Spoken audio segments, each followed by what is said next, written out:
Olá pessoal, tudo bem com vocês? Estou aqui para mais um vídeo do canal Lendo Manual. Eu sou Cleiton Pereira e eu gostaria de começar perguntando a você: você acredita que Deus fala? Você acredita em profecia?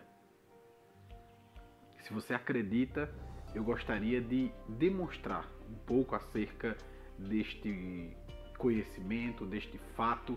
E se você não acredita, eu gostaria também de lhe mostrar com base em que eu particularmente acredito que Deus fala e que Deus utiliza-se de pessoas através de profecia.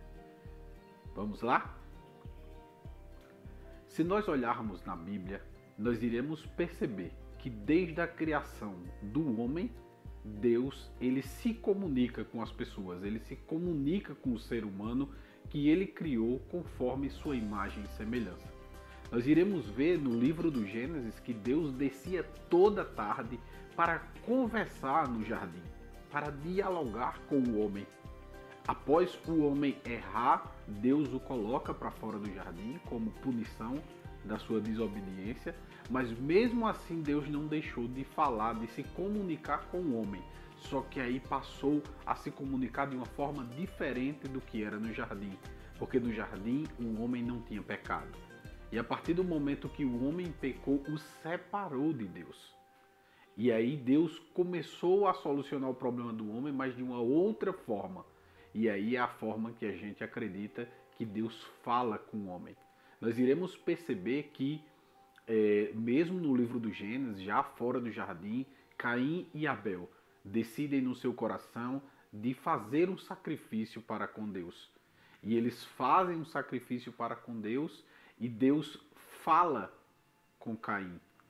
Diz: Caim, se afaste do pecado. O pecado está à porta, o pecado está perto, está lhe tentando a fazer o que é errado.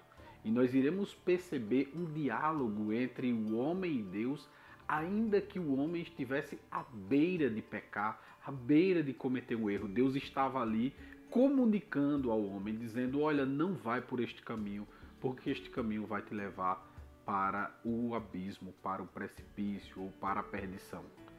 Mais adiante nós iremos perceber que Deus se comunica com Noé. Deus fala com Noé, Deus dá as instruções, Deus dá todo o projeto a Noé de como construir a arca. Nós iremos perceber mais adiante que Deus fala com Moisés na sarça ardente. Mas nós também iremos perceber em outros livros mais adiante que Deus fala através de profetas. Deus não só fala pessoalmente, ele direto ao homem. Deus começa a se utilizar de profetas. E aí nós podemos ver o profeta Samuel, o profeta Elias, o profeta Isaías, o profeta Jeremias sendo instrumento de Deus para trazer uma mensagem para o povo. E esta mensagem ela poderia ser de correção, de edificação ou simplesmente de instrução. É fato que isto é relatado em todo o Antigo Testamento. E aí nós partimos para o Novo Testamento, que é baseado no cristianismo hoje, né?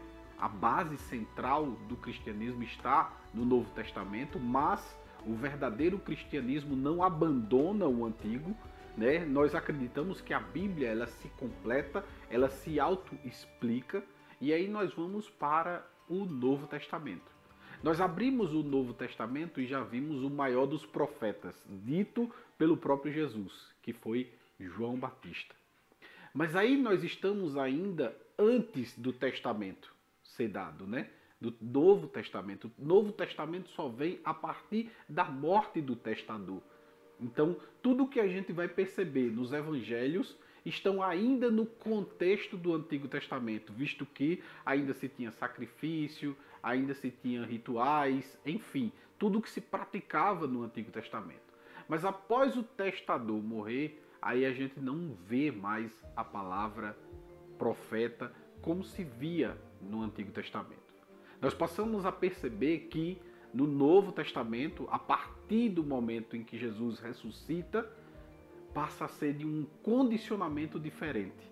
Porque Ali no Antigo Testamento, pessoas eram escolhidas especificamente para fazer aquele tipo de serviço. Já no Novo Testamento, este propósito, este princípio está disposto a todos aqueles que aceitassem a Jesus e andassem no caminho dele em conformidade com a sua palavra e o buscassem de todo o coração. E aí nós percebemos que isto entra na fase dos dons. E aí nós já não temos mais profetas, e assim dizendo, como no Antigo Testamento. Mas hoje, profetas no Novo Testamento são aqueles que ministram a palavra. Então qualquer pessoa que for ministrar a palavra de Deus, de certa forma, ele está sendo um profeta de Deus naquele exato momento.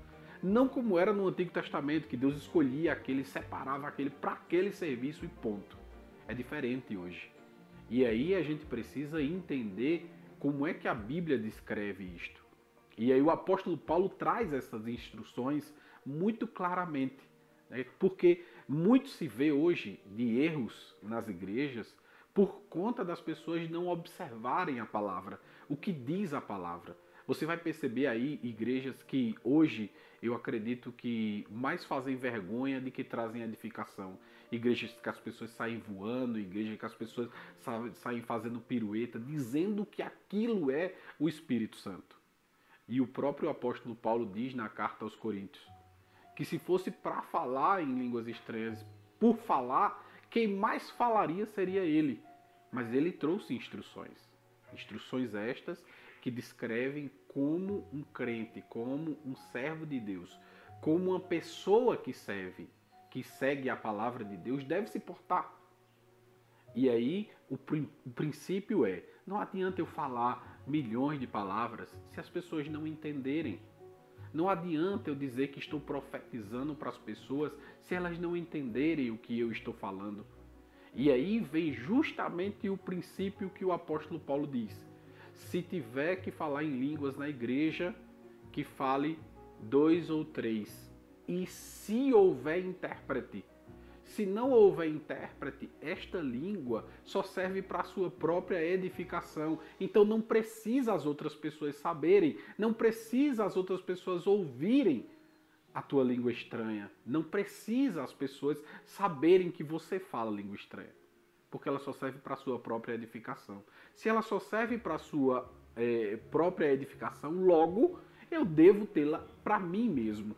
E não para me mostrar às pessoas, me passar por espiritual apenas porque falo em línguas estranhas. Porque diante disto há muitas pessoas que comentam: ah, fulano fala línguas estranhas, mas vive daquele jeito. E aí o princípio de cristianismo não é falar em línguas estranhas, é viver conforme a palavra de Deus. É viver conforme a palavra de Deus. Por este motivo, eu venho descrevendo todos esses fatos para dizer por que eu acredito que Deus fala. Por que eu acredito que Deus utiliza-se de pessoas para falar para nós. Porque a Bíblia descreve isso. Por estes motivos, eu convido a você a ler o manual e segui-lo na prática. Por isso o canal é Lendo o Manual, porque ele convida você a vir buscar o conhecimento de Deus e saber mais como viver uma vida cristã autêntica. E a autenticidade do cristianismo está baseado na palavra. Por isso leia o manual e muito obrigado pela sua atenção até agora, ter nos assistido. E eu peço um favor a você. Curte, compartilhe essa mensagem. Eu agradeço muito a você, que Deus abençoe a tua vida e até a próxima. Tchau, tchau.